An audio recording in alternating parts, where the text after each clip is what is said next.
Hi, my name is Rachael Steimnitz, and I'm here with the Thrive in Your Workplace team to present Building the Business Case, Mental Health in the Workplace. We'll give it a few minutes and then we'll get started for folks to log on and start reviewing.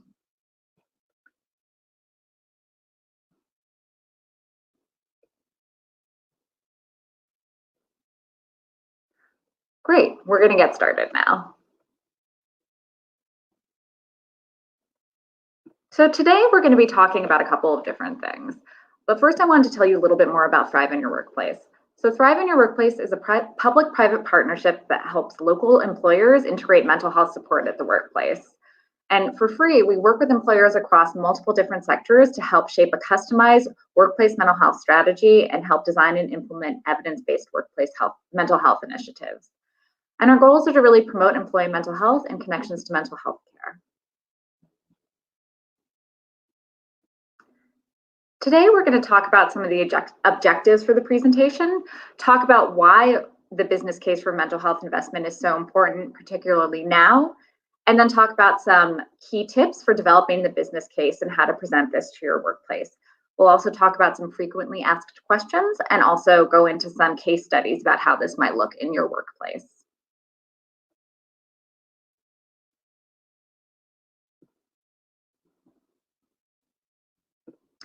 So by the end of the session, you will be able to understand how mental health impacts organizational performance, craft a compelling business case for leadership to help prioritize workplace mental health, and access some tools and templates to get started.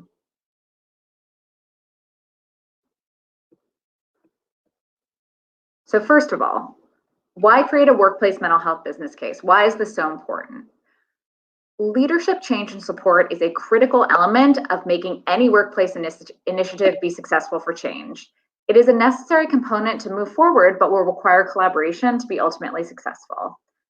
Workplace mental health is a continuum, and different organizations will be starting in different places. Some may have an existing strong mental health focus and programs available, whereas others might be looking to explore the different area to see if this aligns with their business goals and organization. True culture change comes from the top, and taking the time to build a strong business case will ultimately support the success of your program.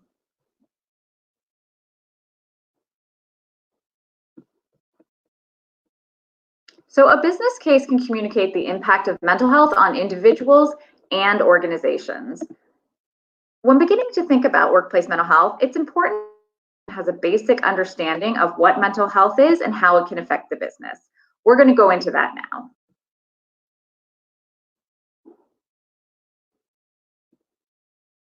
Here are some basic statistics about common mental health challenges. Most Americans will participate in the workforce at some point. And as you can see, mood disorders are the third most common cause of hospitalization for ages 18 to 44, which are years that most people will be working at some point. While many people are not diagnosed with a mental illness, even if they have one, so the impact can be higher than estimated in many of these statistics. So it is important to understand and discuss how common mental illness and mental health challenges are so that people can understand that no matter the size of the population, this is something that affects all of us, either by experiencing a mental health challenge ourselves or through family or friends. Knowing the facts will help you educate others about how mental health affects your workplace.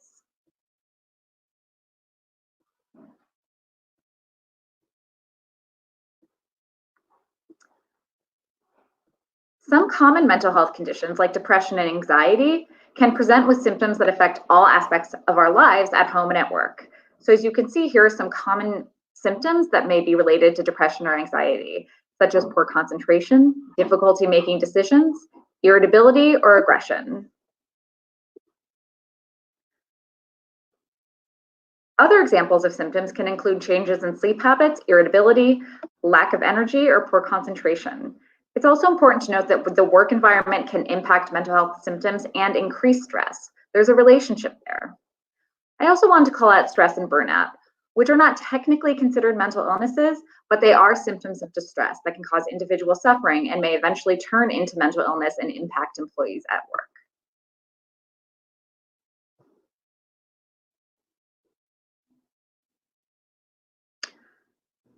I also wanted to take a moment to talk about the impact of COVID-19 on mental health and the really seismic changes and challenges that are happening right now in the workplace. And while I wish I had more answers for you about what is going to happen in the future, this is really going to affect all of us individually and our workplaces and our communities. So anxiety and loneliness and depression and other mental health challenges may occur as a result of some of the social distancing that we're doing, the increased general level of anxiety that, at some point is appropriate for the situations that we're in, but may become exacerbated by these current states or become something that really needs clinical attention. So employers have a unique opportunity and an obligation to really support their employees right now through these challenging times. They're, as both a healthcare provider, as a form of social support, and really making sure that people understand what the challenges are right now, what those resources are that they have access to, and that they can reach out and get access to those resources at any time. So thrive in your workplace, as everyone else is currently looking at what we can do to really help support folks through this challenge. And we are developing some materials and programs as we speak. And we'll also be sharing some additional resources at the end of this presentation specifically related to COVID-19.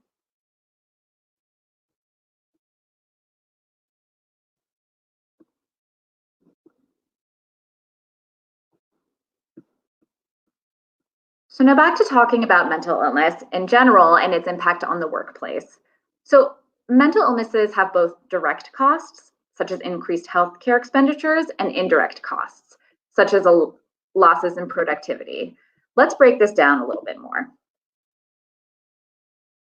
Research estimates that mental health disorders will cost nations $16.3 trillion between 2011 and 2030. In addition to the individual suffering, it's important to think about the great economic loss associated. Two of the most common outcome measurements related to workplace mental health are also related to decreased workplace productivity. Absenteeism is the number of people who miss work due to mental health concerns. Most workers are absent of work. More workers are absent from work because of stress and anxiety than because of physical illness or injury. Presenteeism occurs when people are not working to their full capacity at work due to mental health concerns. While presenteeism can be hard to measure, it has a large impact on the workplace. Depression alone is estimated to cause 200 million lost workdays each year at a cost to employers of $17 to $44 billion. And I think this will be something that can be a real challenge looking forward, as now most of us are working remote. As you can see, I'm doing this live from my living room, and thinking about, how are we able to focus and look at the work that we're doing right now when things are so challenging and chaotic in the world.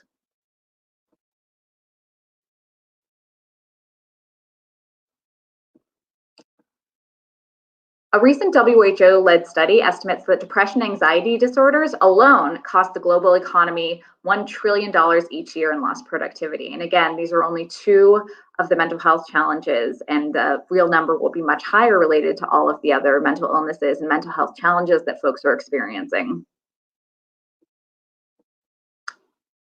It's also important to note that there's a relationship between mental and physical health that can also result in increased costs for employers.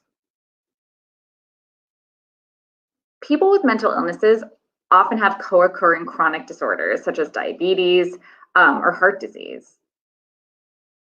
These can both be the symptoms of these can be exacerbated by mental illnesses because people may have a harder time taking care of themselves, or the limitations placed on them from having these conditions can make them more likely to be depressed or have anxiety. So this results in both having a more challenging time with these increasing chronic conditions and higher costs. Medical costs for patients with co-occurring disorders are 2 to 3 times higher compared with costs for patients without comorbid disorders.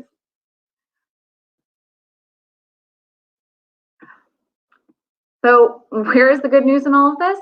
That most people who are experiencing a mental health issue will go on to recover and live happy lives. So the vast majority of individuals with mental health diagnoses who receive appropriate treatment will improve. About 80% of employees treated for mental health problems in one study reported improvements in their job satisfaction and productivity. So why is this all important? Because this is a really unique opportunities that employers can leverage in the workplaces to promote good mental health. So the workplace can be activated to both increase access to and the quality of mental health care provided to employees, and also in creating a supportive environment that promotes positive mental health.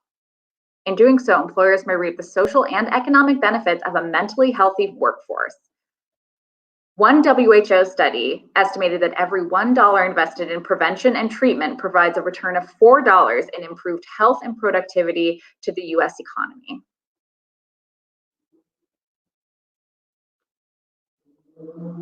So there is a clear return on investment to employers who prioritize employee mental health, but it can be a challenge to obtain the internal support to guide your decision and to guide your organization to make these decisions. That's what we're going to talk about next. What you need to do is develop a business case for workplace mental health. So a workplace mental health business case has 4 key elements. The first is that it outlines common mental health challenges across the working age population and their financial and organizational implications for employers. It also presents research that illustrates potential savings in healthcare costs and productivity resulting from mental health support. And also demonstrates the positive impacts of mental health friendly policies on both individual well-being and on an organization. And then advocates for resources, for instance, time and money, to introduce a mental health initiative across the population.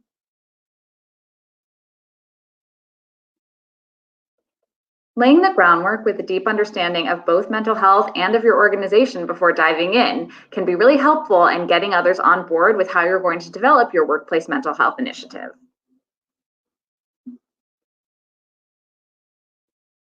So now let's talk about some different tips to help you work with your organization to help them prioritize workplace mental health and think about all of the important elements needed to do this. So first, think about organizational change processes and how you can really build off of the success of what is currently existing for your organization. So does your company have a formal process for evaluating strategic plans? Think of the business case as a strategic plan for mental health for your organization. Some organizations only conduct strategic planning at specific times, such as during the annual budgeting process, so you should align your effort to any internal timelines. However, I will say, in the case of right now, I think this is a good time if your organization does not have an explicit focus on mental health for them to reach out to us, Thrive in Your Workplace, to help develop that, and also for you and other employees to be asking them what they can do to help support mental health throughout this challenging time. Also consider who has the authority to approve your case. Who are the decision makers that really need to be involved in thinking about this, making sure that it gets the airtime it needs and moving it forward. So determine which individuals need to be involved in the planning and approvals process and engage them early. This can also increase their buy-in for both the concept and any additional activities that you're going to be proposing as part of your business case for workplace mental health.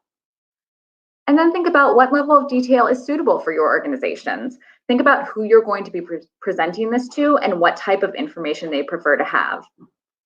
Some are going to want a very strong data-driven point to really be presenting about these cases, whereas others will really want a quick high-level summary. So think strategically about who you're presenting to and how you can really work with them to move forward.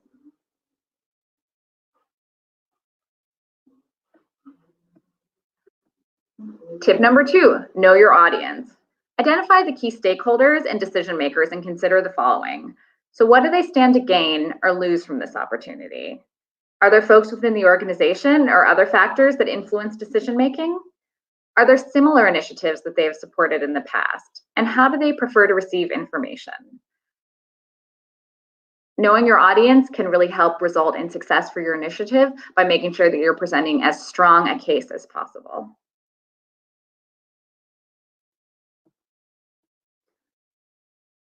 Tip 3, use data to make your case. Using both national and organizational data about poor mental health impacts individual health, productivity, and healthcare costs to make an argument that is tailored to your context yet supported by the big picture. So it can be helpful to look at some of the information to steal from this presentation about sort of big picture mental health, but if you have any information available for you from any of the following internal data sources, this can be really helpful in tailoring your argument for your specific organization and why it is so important. So you might look at aggregate healthcare costs, Several of our partners have reported that some of their highest healthcare costs are related to mental health. Employee surveys, if you have any employee engagement surveys that report on specific challenges related to mental health or concerns they have about feeling supported in the workplace, that can also be a source of valuable information. And finally, if your organization offers an employer assistance program or an EAP, looking at utilization data and common concerns can help provide a framework for important areas to focus for your workplace mental health program. The American Psychological Association's Workplace Mental Health website provides free digital calculators that can estimate the impact of depression and substance abuse at work. So that can also be a helpful tool if you're not an expert in this area to really think about showing how this will impact the bottom line for your work.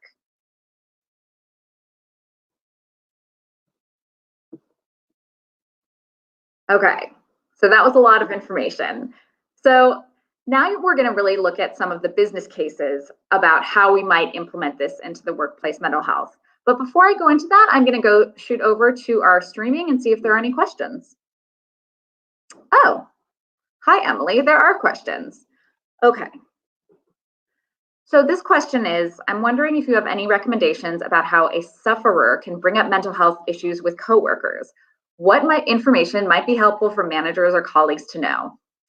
Well, this is an excellent question, and I'm gonna talk about some of the other resources that Thrive in Your Workplace has, because I think this is really hard right now, both when you might not be working in the same location with folks, so you might not be seeing any of the behavior changes, and also it can be really scary as a manager or coworker to know what's appropriate to say and what's not.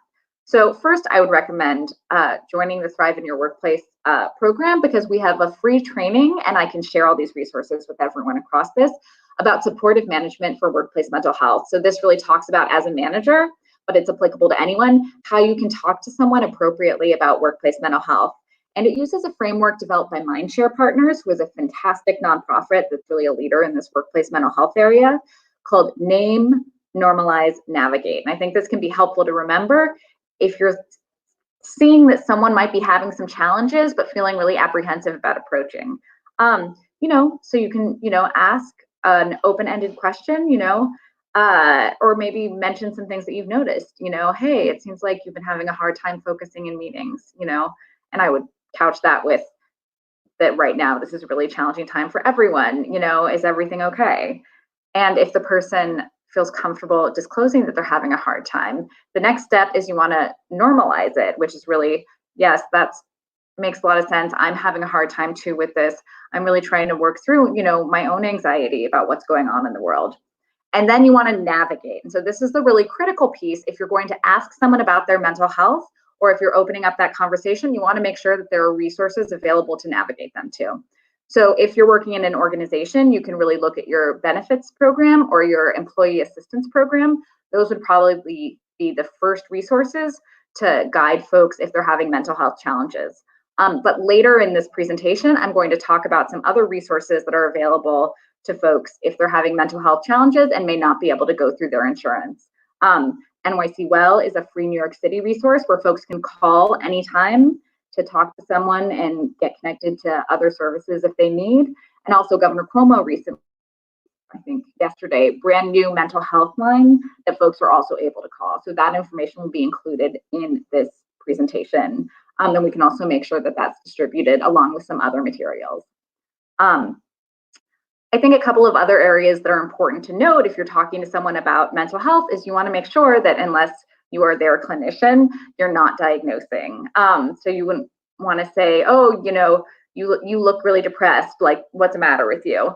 But I think that can be challenging just, for all of us to make sure that our language is really being person-centered and also being workplace focused. That if there's a challenge you're seeing in the workplace, that you want to make sure that it's not sort of a general personal complaint, but really, I've noticed you've been having a hard time meeting your deadlines, as like, I know this is a really hard time, is there anything I can do to help or that you'd like to talk about? So that's one example. And again, we'll link to some of those resources later in the presentation, but thank you so much for your question. It's a great question. And again, Thrive in Your Workplace, which will send out materials about this, has a lot more resources specifically for how managers can practice supportive supervision with their staff, and really make sure that they're talking about mental health in a positive way and connecting them to resources. Okay, so that looks like the only question for now. So I'm gonna pop back over and start talking about some of the other business cases. But if there are any other questions, please enter them to the chat box.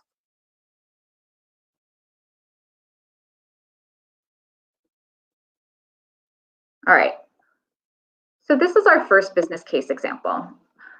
This is a nonprofit that is concerned about high rates of turnover and stress among their staff. So just to provide a little framing and color for this exercise, access to mental health has been shown to help people recover from mental illness, and supportive management training has been found to reduce burnout and improve relationships. So if I were presenting a business case to my leadership about why this is so important, this is really how I would start out, laying down the facts really clearly about what this does and how it can be helpful. And tie the expected benefits to some of their specific concerns about what is going on in the workplace. So you can expect to decrease turnover, which can increase productivity and support morale and the quality of staff, and also reduce presenteeism, which again is what we discussed earlier, as this idea that you're working, but you're not really able to work at your full capacity. Also, to make a note, as this is a healthcare company that probably provides healthcare for most of its employees, that you can provide access to quality outpatient care and that you have some control over your network, which can also help reduce healthcare costs. So as you can see, we have laid sort of the groundwork of what mental health care is and why it's so important. We've made really clear what the benefits are, what they can expect to see from this. We've tied it to some of their specific interests and concerns about the business. And now we're ready to come in with a proposal about how we think they can work through this. So we might recommend to conduct a public awareness campaign about healthcare benefits to encourage use. One thing we see in a lot of organizations are that many folks are not really aware of a lot of the outpatient mental health resources or EAP resources that their company offers. And so that can be a really great place to start. And also developing policies and training to become a vicarious trauma-informed organization. I think this is one example where we mentioned it's a nonprofit who may be working with people with mental illness or other really challenging areas. And so thinking about the impact on their staff, in addition to the impact on their clients, can be really helpful in increasing morale and also improving workplace mental health.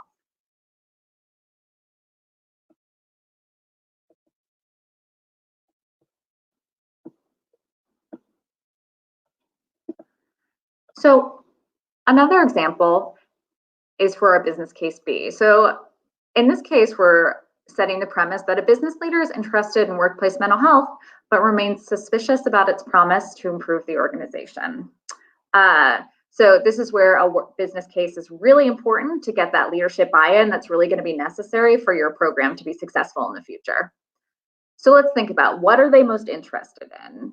Well, they might be more interested in how this affects their bottom line. So framing it as untreated mental illness is costly. Again, you can link to some of the statistics earlier in this presentation, and that depression is estimated to cause 200 million lost workdays each year.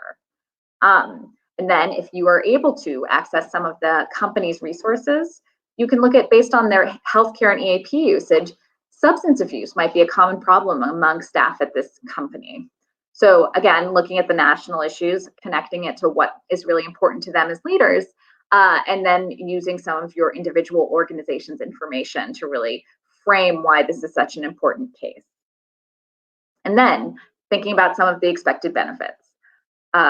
So coordinated care models can increase access to care and reduce healthcare costs. This is really looking at their outpatient, both primary care models for people who may be experiencing depression, and introducing them to a collaborative care model, which really links mental health and primary care to reduce healthcare costs, and also reducing absenteeism. So this will increase worker productivity.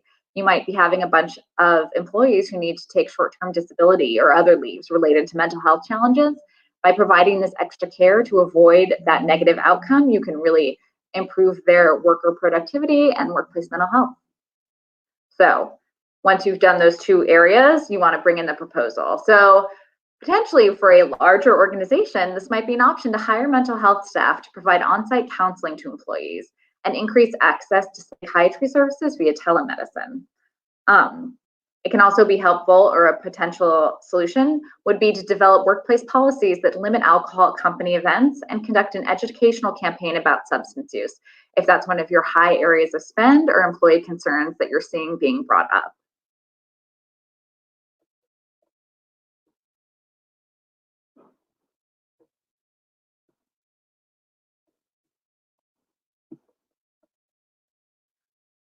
All right, so here are some of the frequently asked questions that we get when folks are really having a hard time engaging their leadership in this process. And so one of the big questions we hear is that my leadership does not think it's appropriate or necessary to address mental health at work. So how can I get their support? So we hear this in several different ways from different employers. So some folks think that, mental health isn't something to be discussed at work, and it's really sort of an outside of work problem that shouldn't be, that really isn't the part of the workplace to discuss.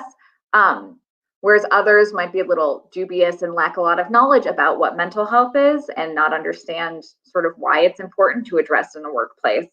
Or others might think people kind of really just need to sort of suck it up. So I wish I could say that you could sort of skip this step of getting your leadership engagement and try to go around it. But I think, as we've seen working with some of our partners, it's really hard to get the buy-in and the time and the resources that you need in order to really make an organizational change. So if you're seeing this kind of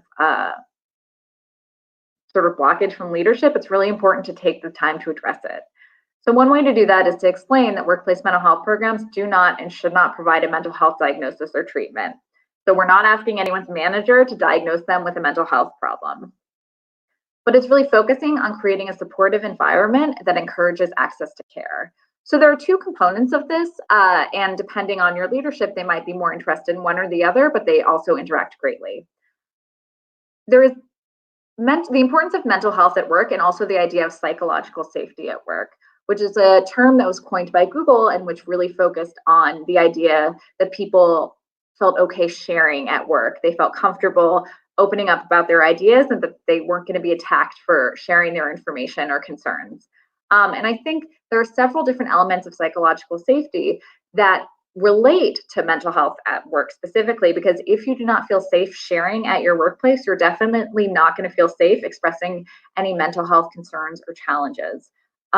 So it's important to think about this from both an organizational development standpoint, which for some folks who kind of chafe at the idea of mental health and mental illness can be a good inroad, but also understanding that sort of promoting good workplace mental health benefits everyone. So even those who do not currently have a mental illness, but maybe experience a mental health challenge or burnout, these are ways that can support both. And it's sort of two different tactics with the same goal.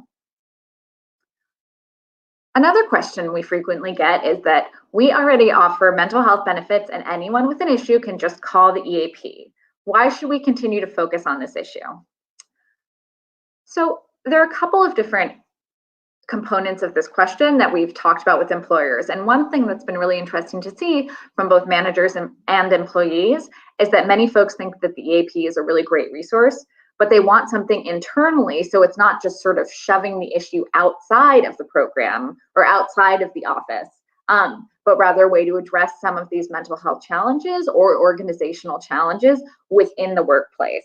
So making sure that the EAP is not sort of used as an outside crutch to just say, all right, I don't want to talk about this and get it out of here, but rather using the EAP to get individual care and resources from licensed clinicians while addressing the issue appropriately in the workplace. So the existence of resources is not always enough to ensure that employees are actually using this. And I think many folks who have an EAP at their organization know that there are very low utilization rates nationally.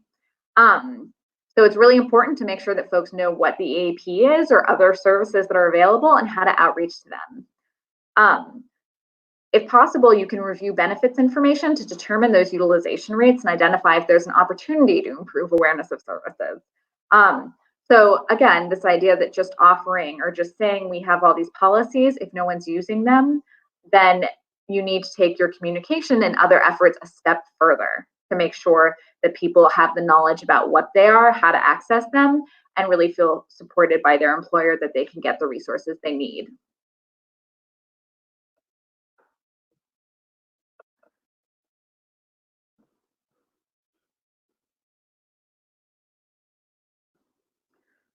So I'm going to talk about and make a link, and we can make these available to everyone, about some additional resources that can be helpful for the mental health, for creating a mental health business case at work. So a report, Mental Health, a Workforce Crisis, this was developed by the American Heart Association and includes sample business cases, other data, and other infographics that folks can use to share with their organizations, and really led by the business community. There are a lot of really big players in there, like Bank of America, and so that can be helpful when bringing this organizational approach. The Center for Workplace Mental Health, which we talked about previously, and they have a lot of different statistics on workplace mental health, including substance abuse, and also about the benefits of basic and enhanced medical care. So this can go into sort of what are some of the really good models of treatment for mental health care and how organizations can make sure that they're offering those. The Workplace Strategies for Mental Health includes a specific section on making the business case, which includes information on the costs associated with untreated mental illness, relevant statistics, and suggestions for also union management collaboration, which can be a really important area of focus for those folks who are working in an area that involves unions. One Mind at Work is also an online resource that includes infographics and fact sheets, and includes a serious depression cost calculator. Again, if you're looking to try to quantify what the impact of mental health and mental illness are at your work, to make the case that there needs to be more of an explicit focus, that can be one helpful way. And finally, if you're looking for resources about how to develop a template for a business case, the Harvard Business Review Ascend program is a free program that offers lots of different tips and tools and templates that you can really customize for your needs.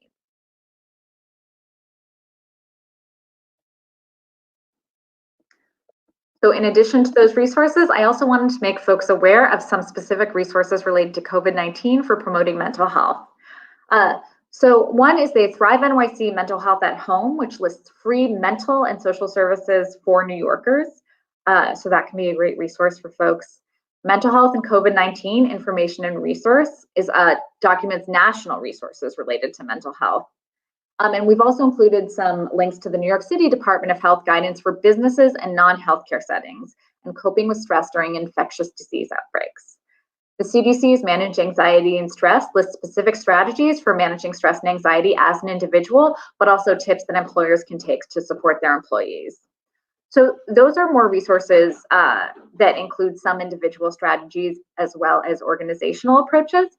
But I also wanted to make sure that folks had contact information if they or any of their loved ones or friends or colleagues are suffering, of two free resources available right now. So NYC Well is a New York City program, a Thrive program. It is a confidential helpline that is staffed 24/7. You can call or text. And you can also review the NYC Well Mental Health App Library for an overview of high quality digital services. So that may be helpful as well for folks who are looking for resources while being at home. The other, as I mentioned, is the brand new mental health hotline, which provides free emotional support, consultation, and referrals to providers, which has the following phone number. So for folks who really are looking for care right now, those are two free resources, as well as if you're employed, looking through your employer to see if there's an employee assistance program or outpatient mental health care benefits that you can use to access care. So I will take a minute to I want to open it up before I show some references for any additional comments or questions that folks may have. While I do that, I'll talk a little bit about some of the information that we also will have available if you're interested in learning more about this and bringing some more mental health support to your organization.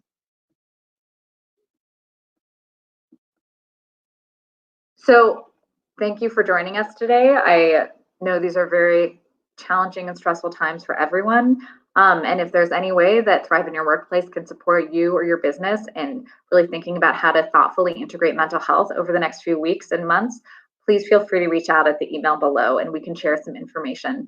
We're currently working on developing a variety of different resources to help folks right now with managing and providing supportive management services through remote work, thinking about different ways that you can engage staff while people are working at home, and really making sure how you can set up check-ins with your staff to make sure that folks are doing okay and that they have access to resources available through their organizations if they need some of that additional support. So with that, here are some of the references that we have used as part of this presentation. Thank you all who've written nice comments. We really appreciate that. And I'll wait a few more minutes to see if any other questions come in. And with that, thank you so much. I hope that we get an opportunity to work with you all.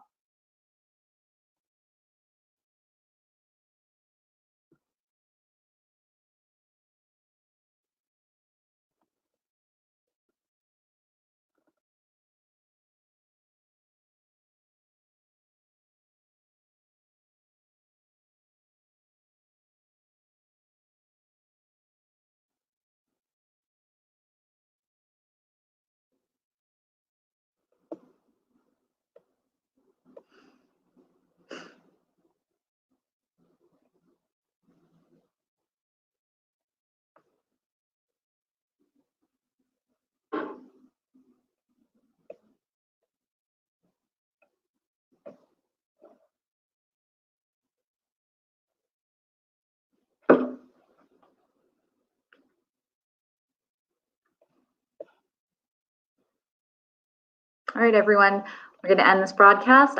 Thank you all so much, and I hope you have a great night.